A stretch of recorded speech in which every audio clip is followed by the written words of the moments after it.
നീ എന്നെ ക്വസ്റ്റ്യൻ ചെയ്യൊന്നും വേണ്ട. ഞാനൊന്നും അറിയത്തില്ലെന്ന് വിചാരിച്ചല്ലേ? ഇവിടെ എന്നാ നടക്കുമെന്ന് എനിക്കറിയാം.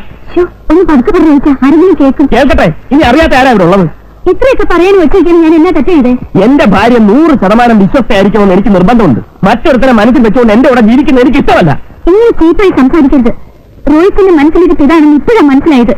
ഞാൻ മോളിൽ പോകുന്നതും രാജേട്ടനോട് സംസാരിക്കുന്നതും എന്റെ കൂട്ടുകാരിയുടെ ഭർത്താവെന്ന് നിലയ്ക്കാം, അല്ലാതെ റോഹിത്തൻ പറഞ്ഞ തരത്തിലല്ല. നീ കൂടുതൽ ന്യായമൊന്നും പറയണ്ട. ഞാൻ കൊച്ചു കുട്ടിയൊന്നുമല്ല. റോഹിത്തിന്റെ മനസ്സിലൊരു കോംപ്ലക്സാ, അസൂയ. അതെ, ഈ കാര്യത്തിൽ ഞാൻ സ്വാർത്ഥനാണ്. സോഷ്യൽ സ്റ്റാറ്റസിന്റെ പേരും പറഞ്ഞ് ഭാര്യമാർ കാണിക്കുന്ന എന്തും കണ്ട് കണ്ണടച്ച് വിദ്വേഷം കെട്ടി നടക്കുന്ന ഭർത്താക്കന്മാരുടെ വിശാല മനസ്ഥിതി ഒന്നും എനിക്കില്ല. എന്നെ കരുതിയത് എന്റെ മനസ്സ് മുഴുവൻ റോഹിത്തന. ആരെങ്കിലും എന്തെങ്കിലും പറഞ്ഞു വെച്ച് റോഹിത്തൻ എന്നോട് മനസ്സുകൊണ്ട് പോലും ഒരു തെറ്റ് ഞാൻ ചെയ്തിട്ടില്ല. എന്ത് റോഹിച്ച ഒന്നും ശരിയാവില്ല. വിശ്വാസമില്ലെങ്കിൽ പിന്നെ ഞാൻ ഇവിടെ വന്നിട്ട് കാര്യമില്ല. നീ പോകും, എനിക്കറിയാം. നിനക്ക് കുറ്റബോധമുണ്ട്. നിനക്കെന്നെ ഫേസ് ചെയ്യാൻ പറ്റുകയല്ല. നിനക്കെന്നെ ഫേസ് ചെയ്യാൻ പറ്റുകയല്ല.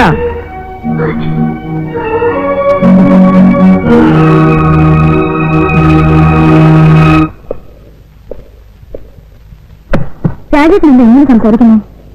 ഒരാഴ്ച എന്നോട് ഉണ്ടാവില്ല. ബാങ്കിന്റെ ആവശ്യത്തിന് മണിപ്പള്ളി വരെ പോവുകയാണ്. നീ മോള് വീട്ടിലേക്ക് വരുമ്പോ അതെന്താ പെട്ടെന്നൊരു പ്രോഗ്രാം? പിന്നെ നിന്റെ സൗകര്യത്തിനാണ് ബാങ്കിന് കോൺഫറൻസ് വയ്ക്കുന്നത്.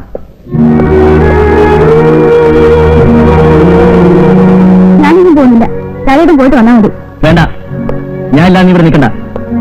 രാജേട്ടൻ ഇതിനു മുമ്പ് പോയിട്ടുള്ളപ്പോഴും ഞാനിവിടെ തനിച്ച് നിന്നിട്ടുണ്ടല്ലോ. അതന്നല്ലേ? പക്ഷെ ഇപ്പൊ വേണ്ട. നീ പോകാൻ റെഡിയാവും? ഇല്ല, ഞാൻ എവിടെയും പോയില്ല. രാജേട്ടൻ എന്തോ മറച്ചു വെച്ചാണ് സംസാരിക്കുന്നത്. അതെന്താണെന്ന് എനിക്കറിയണം. കൂടുതലൊന്നും നീ അറിയണ്ട.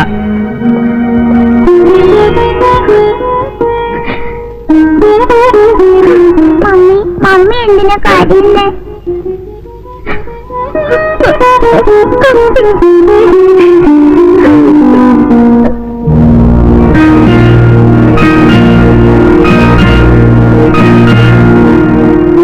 അവന് പെണ്ണോടുത്ത് എന്നെ വേണമെന്നല്ല, പഠിപ്പുണ്ടെന്ന് പറഞ്ഞിട്ട് എന്നതാ കാര്യം? അല്പമ്മയുടെ സ്വഭാവം കാണിച്ചത്. ഒരു ഫ്രണ്ടിന്റെ ഭർത്താവോട് മിണ്ടിയെന്നും പറഞ്ഞല്ലേ അവന് സംശയം. അവനെ ഞാനവനെ വെറുതെ വിടുകയല്ല. ഇതിനും കിടന്ന് ഒറ്റ വെച്ചിട്ട് എന്നാ കാര്യം? കെട്ടിയനും കെട്ടിയനും ആവുമ്പോ ഇണക്കവും കണക്കും ഒക്കെ ഉണ്ടാവും. അതങ്ങ് പറഞ്ഞു കഴിഞ്ഞാൽ തീരുകയും ചെയ്യും. അങ്ങനെ ഒരു തോന്നൽ അവനുണ്ടായിരുന്നെങ്കിൽ ഈ രാത്രി നിങ്ങളോടൊക്കെ വരുമായിരുന്നോ?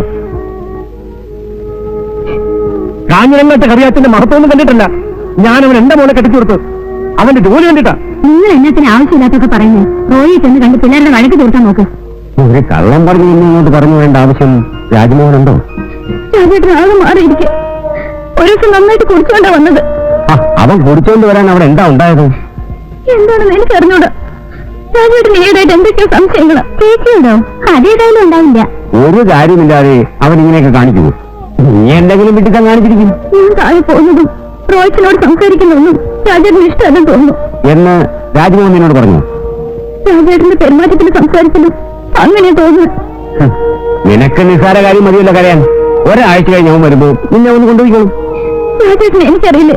രാജേട്ടൻ എങ്ങും പോയിട്ടുണ്ടാവില്ല. ഷൈനി റോയിച്ചിനോട് പണിക്ക് വീട്ടിൽ പോയിരിക്കാം.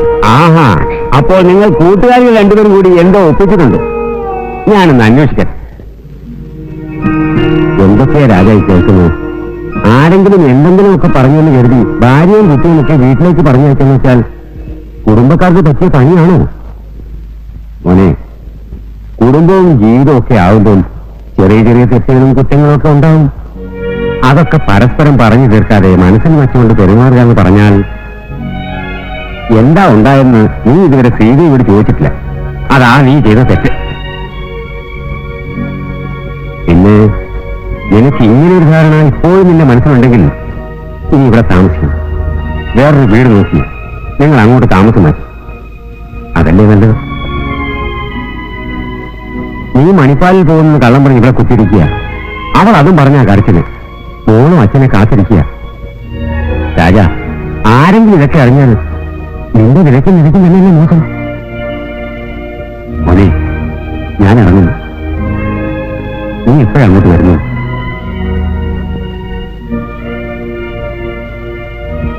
അനാവശ്യമായി മനസ്സിൽ വളരുന്ന സംശയം നാശത്തിലെ കലാശം. എനിക്കിപ്പോ ഇത്രയും എന്നോട് പറയാനുള്ളൂ. വരട്ടെ.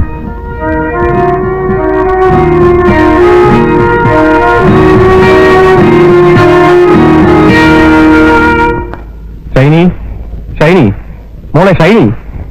അവൾ ഇവിടെ പോയി. ഷൈനി അങ്ങോട്ട് വന്നില്ലേ? ഇല്ല. അങ്ങോട്ടാണല്ലോ പോന്നത്. അങ്ങോട്ടാണ് വന്നതെന്ന് നിനക്കെന്താ എത്ര ഉറപ്പ്? എന്നിട്ട് അവൾ അവിടെ എത്തുമെന്ന് അന്വേഷിച്ചോ? നിനക്കൊക്കെ നാണമുണ്ടോടാ? അവളുടെ കൂട്ടുകാരുടെ കെട്ടുകൊണ്ട് സംസാരിച്ചെന്ന് പറഞ്ഞ് അവളെ സംശയിക്കാൻ?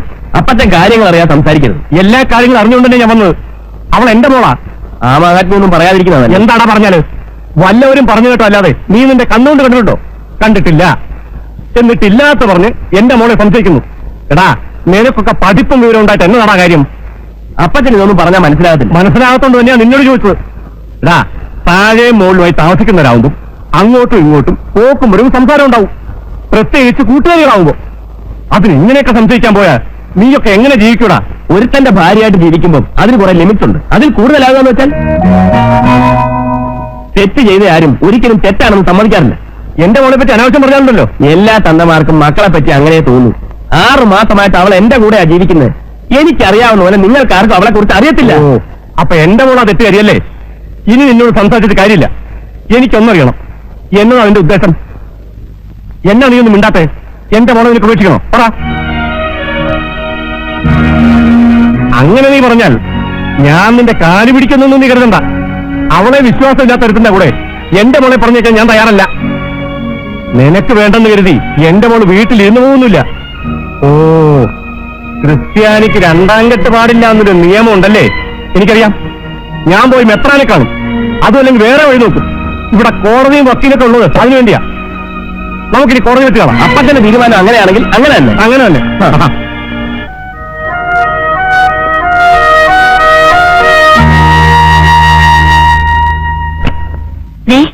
ആരാ വന്നു നോക്കി? ആ, എന്താണ് പെണ്ണും പ്രക്കോഴിക്കായപ്പോ നമ്മളെയൊക്കെ മറന്നല്ലേ? ഏയ്, അതൊന്നുമല്ല, കുറച്ച് തിരക്കിലായിരുന്നു. ആ, ഇരിക്കെ. അണിമൂണൊക്കെ ആഘോഷിച്ച് ലോകം മുഴുവൻ ചുറ്റി നടക്കുകയായിരുന്നല്ലേ നിന്റെയൊക്കെ സമയം. ഷൈനി എന്താ കൊണ്ടുവരാഞ്ഞത്? അവള് വീട്ടിൽ പോയിരിക്കുക. കയ്യെ കിട്ടേണ്ട താമസം. സംഗതി ഒപ്പിച്ച് വീട്ടിൽ കൊണ്ടുപോയാക്കി. അനി, എന്തെങ്കിലും കുടിക്കാണ്ട്?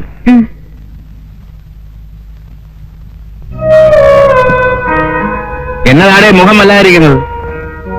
ഉറക്കവിളപ്പ് കൂടിയതുകൊണ്ടാണോ? ആ, പിന്നെ എന്നതൊക്കെയാ വിശേഷങ്ങൾ? ഞാൻ ചേട്ടായി ഒന്ന് കാണാമെന്ന്. എന്നതാ കോള്? വല്ല കേസ് വാങ്ങും? അതേക്കുറിച്ചൊന്ന് ആലോചിക്കാനാ. ആരാ കക്ഷി? ഞാൻ തന്നെയാ. എന്നതാ പ്രശ്നം?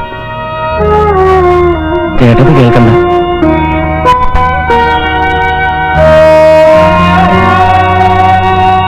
എന്നതാണ് ചേട്ടത് കേൾക്കാൻ പാടില്ലാത്ത പ്രശ്നം? പറ.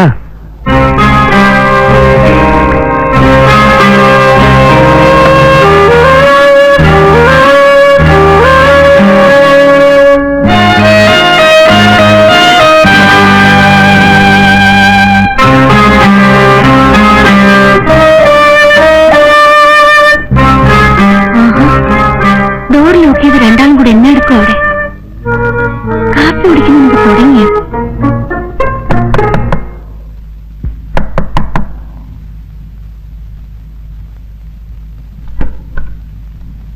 അങ്ങോട്ട്. ഒന്നുമില്ല. പിന്നെത്തിന് ഡോർ ലോക്ക്? ഞങ്ങൾ വേറൊരു കാര്യം ഡിസ്കസ് ചെയ്താ, അത്രേ ഉള്ളൂ. എന്നെ റോയ്ക്കൊരു വല്ലായ്മ? ഒന്നുമില്ല. ഇവൻ ഷൈനിയുമായി പിണങ്ങി വന്നിരിക്കുക, ഡൈവോഴ്സ് ചെയ്യണമെന്ന്.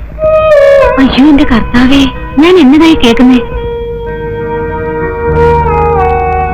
കല്യാണം കഴിഞ്ഞിട്ട് 6 മാസമല്ലേ ഉള്ളൂ. അതിനു മുൻപ് അവന്റെ ഫ്ലാറ്റിന്റെ മുകളിൽ താമസിക്കുന്ന ഷൈനിയുടെ ഒരു ഫ്രണ്ടും ഹസ്ബൻഡുമാണ്. അയാളും ഷൈനിയും തമ്മിൽ അടുപ്പമുണ്ടെന്ന് ഇവനൊരു സംശയം. ഷൈനി പണങ്ങി വീട്ടിൽ പോയിരിക്കുക. അവളുടെ തന്ത വന്ന് ഇവനെ ഒന്ന് വിരട്ടി കോടതി കയറ്റുമെന്ന് പറഞ്ഞു. അയ്യോ,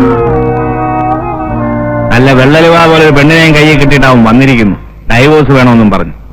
ഇക്കണക്കിന് എവിടെ ഞാൻ എത്ര പ്രാവശ്യം ഡൈവോഴ്സ് ചെയ്യണം? ആ, അത് നേരാ. ഞാനായതുകൊണ്ടാ സഹിച്ചു പോകുന്നത്. അല്ലേ കാണായിരുന്നു. റോയിച്ച, കാപ്പി കുടിക്കും. ഏതായാലും ഞാൻ ഷൈനിയെ ഒന്ന് കാണട്ടെ.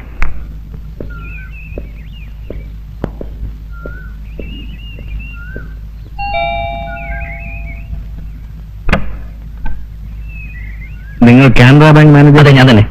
എന്നെ മനസ്സിലായോ? Advocate John Samuel. അകത്തേക്കിരിക്കാം. വേണ്ട, നമുക്കൂടെ ഇരിക്കാം. ഞാൻ റോയി അന്വേഷിച്ചു വന്നതാ. നമ്മുടെ ഒരു പയ്യന്. താഴെയല്ലേ? കണ്ടില്ല, ഇവിടെ കാണുമെന്ന് വിചാരിച്ചു. എവിടെ പോയതെന്നറിയാമോ? അറിയില്ല. എന്താ, നിങ്ങൾ തമ്മിൽ കാണാറില്ലേ? ഇല്ല. നല്ല രസത്തിലല്ല അല്ലേ? നിങ്ങൾ തമ്മിൽ വലിയ കമ്പനി ആയിരുന്നു എന്നാണല്ലോ കേട്ടിട്ടുള്ളത്. I mean family friends. അങ്ങനെ ആയിരുന്നു. ഇപ്പോഴല്ല അല്ലേ? ഒരുപക്ഷെ നിങ്ങൾക്ക് തോന്നുന്നുണ്ടാവും ഇയാളെന്താ കോടതിയിലെ ക്രോസ് സംസ്കാരം പോലെ ചോദിക്കുന്നതെന്ന്. സത്യമാണ്, 10-15 വർഷം കോടതി കിടന്ന് വായിട്ടടിച്ച് അങ്ങനെ ആയിപ്പോയി. സോറി. കാപ്പി എടുക്കാൻ ഇവിടെ വൈഫില്ല. അറിയാം, ഞാൻ ഷൈനിയെ കണ്ടിട്ടാ വരുന്നത്. ഷൈനി എല്ലാം പറഞ്ഞു. മിസ്റ്റർ രാജ്മോഹൻ, റോയിയും ഷൈനിയും തമ്മിലുള്ള പിണക്കം തീർക്കാനാണ് ഞാൻ ഇറങ്ങിത്തിരിച്ചിരിക്കുന്നത്. പക്ഷെ ആ കുരു കഴിയണമെങ്കിൽ അത് നിങ്ങളിലൂടെ ആയിരിക്കും. മനസ്സിലായില്ല. അവര് തമ്മിൽ പിണങ്ങാനുള്ള കാരണം നിങ്ങളാണ്. ഞാനോ? യെസ്, നിങ്ങളും ഷൈനിയും തമ്മിലുള്ള കണക്ഷൻ. ഇല്ല, ഞങ്ങളൊന്നും അങ്ങനെയൊന്നുമില്ല. ശരിയായിരിക്കാം. അതേപോലുള്ള ബന്ധം മാത്രമേ നിങ്ങളുടെ ഭാര്യയും റോയും തമ്മിലുള്ളൂ. പക്ഷെ നിങ്ങളത് തെറ്റിദ്ധരിച്ചു. ഏറ്റവും നല്ല നിലയിൽ കഴിയുന്ന കുടുംബങ്ങളിലാണ് എളുപ്പത്തിൽ അപകടങ്ങൾ ഉണ്ടാവുന്നതെന്ന് പറഞ്ഞു കേട്ടിട്ടുണ്ട്. അതിവിടെയും സംഭവിച്ചു. നമുക്ക് എല്ലാ പ്രശ്നങ്ങളും സോൾവ് ചെയ്യാൻ മിസ്റ്റർ രാജ്മോഹൻ, നിങ്ങൾ എന്നോട് സഹകരിക്കും. നാളെ രാവിലെ 10 മണിക്ക് എന്റെ വീട് വരെ വരുന്നതിൽ അസൗകര്യമൊന്നുമില്ല. ഇല്ല. ഇതാണ് എന്റെ അഡ്രസ്. ഞാൻ വെയിറ്റ് ചെയ്യും.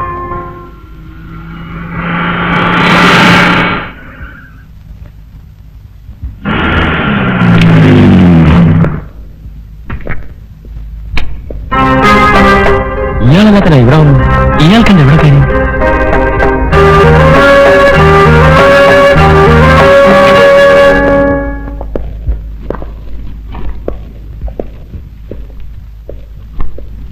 ആഹാ, കൃത്യസമയത്ത് തന്നെ എത്തിയല്ലോ രണ്ട് കക്ഷികളും. വാ വാ വാ വാ, ഇരിക്കെ അങ്ങോട്ട് ഇരിക്കെ. അനേ, കാപ്പി എടുക്ക്. നമ്മുടെ കക്ഷികൾ എത്തിയിട്ടുണ്ട്.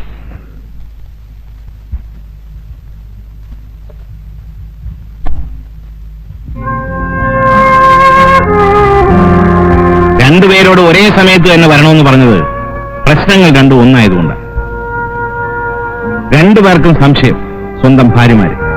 സാധാരണ കാണുന്നത് ഭർത്താക്കന്മാരെ സംശയിക്കുന്ന ഭാര്യമാരെയാണ്. പക്ഷെ നിങ്ങളുടെ കാര്യത്തിൽ നേരെ തിരിച്ചാ. ഞാൻ അറിഞ്ഞിടത്തോളം ശ്രീദേവിക്കും ഷൈനിക്കും പരസ്പരം വിശ്വസിക്കാനും കാര്യങ്ങൾ മനസ്സിലാക്കാനും കഴിയുന്നുണ്ട്. ഞാൻ രണ്ടുപേരെയും കണ്ട് സംസാരിച്ചു. അവർ സകല ദൈവങ്ങളെയാണ് ഇട്ട് പറയുന്നു. അവർ തെറ്റ് ചെയ്തെടുക്കുന്നു. ഭർത്താക്കന്മാരെ അവർക്ക് പൂർണ്ണ വിശ്വാസവുമാണ്. ഇനി നിങ്ങളാണ് പറയേണ്ടത്. സ്വന്തം മനസ്സാക്ഷിയോട് ചോദിച്ചു നോക്ക്, തെറ്റ് ചെയ്തിട്ടുണ്ടോ? എന്താ രണ്ടുപേരും ഒന്നും മിണ്ടാത്തത്? ഡ്രൈവറും വേലക്കാരും പച്ചക്കറിക്കാരനും പറയുന്നതാണ് നിനക്കൊക്കെ പ്രമാണം. അവിടെയാണ് തെറ്റുപറ്റിയത്. എടാ, കൊച്ചു കൊച്ചു പണക്കങ്ങളുടെ വലിയ ദുരന്തങ്ങൾ വരുത്തി വെക്കാൻ എളുപ്പമാണ്. ജീവിതം ഒരിക്കലേ ഉണ്ടാവൂ, അത് മറക്കരുത്. കയറി വന്നിരിക്കുന്നു ഡൈവോഴ്സ് എന്ന് പറഞ്ഞു. ഡൈവോഴ്സിന്റെ ഡെഫിനിഷൻ എന്താണെന്ന് നിനക്കറിയാമോ? ഇപ്പൊ ഇതൊരു പുതിയ ഫാഷനായി മാറിയിരിക്കുകയാണ്. വിവാഹത്തിന്റെ പിറ്റേന്ന് തന്നെ ഡൈവോഴ്സ് വേണമെന്നും പറഞ്ഞു വരുന്നവന്മാരുണ്ട്. കാരണം ചോദിച്ചാൽ പറയും ഫസ്റ്റ് നൈറ്റിന് എന്തോ ചോദിച്ചപ്പോ പെണ്ണ് കരഞ്ഞെന്ന്. നിന്റെ വിവാഹം കഴിഞ്ഞിട്ട് ഇപ്പൊ എത്ര നാളായി? 6 മാസം ആകാൻ പോകുന്നു. എടാ, 6 മാസം തികയാതെ ഡൈവോഴ്സ് ചെയ്യാൻ പറ്റില്ലെന്ന് നിയമം ഉണ്ടെന്ന് നിനക്കറിയാമോ? ആ, എവിടം വരെ വിസ്താരമൊക്കെ? ആ, മധുരം നല്ല ലക്ഷണമാ. കഴിക്ക് കഴിക്ക്.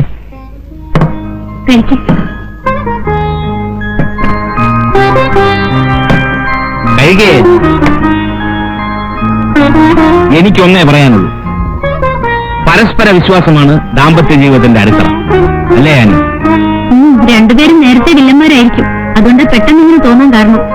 ഇനി സമയം കളയണ്ട. രണ്ടുപേരും പോയി പെമ്പിള്ളേരെ വിളിച്ചോണ്ട് വാ.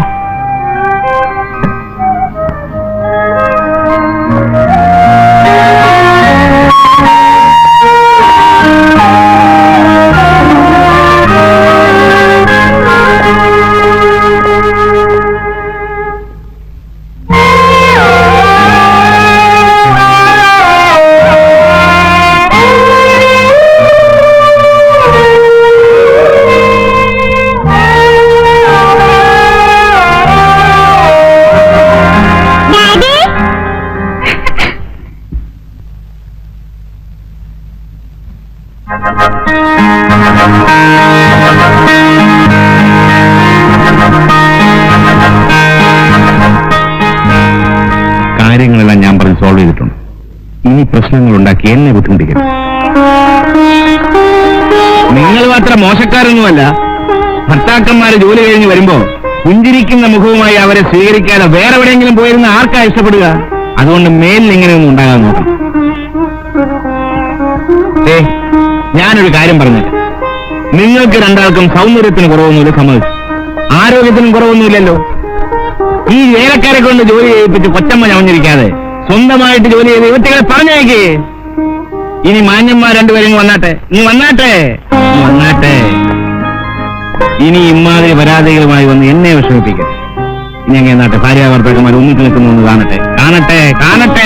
ആ വെരി ഗുഡ്. എല്ലാവരും സ്ഥലം വിട്, വീട്ടിൽ പോ, വിളിച്ചോണ്ട് വീട്ടിൽ പോ. അവിടെ നിങ്ങളുടെ വണ്ടിയാണ്. ഞാനും ആനയും അങ്ങോട്ട് വരുന്നുണ്ട്. ഉഗ്രനൊരു ശാപ്പാട് തന്നേക്കണം.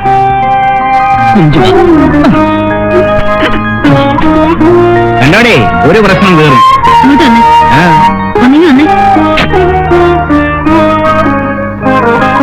എന്നതാ?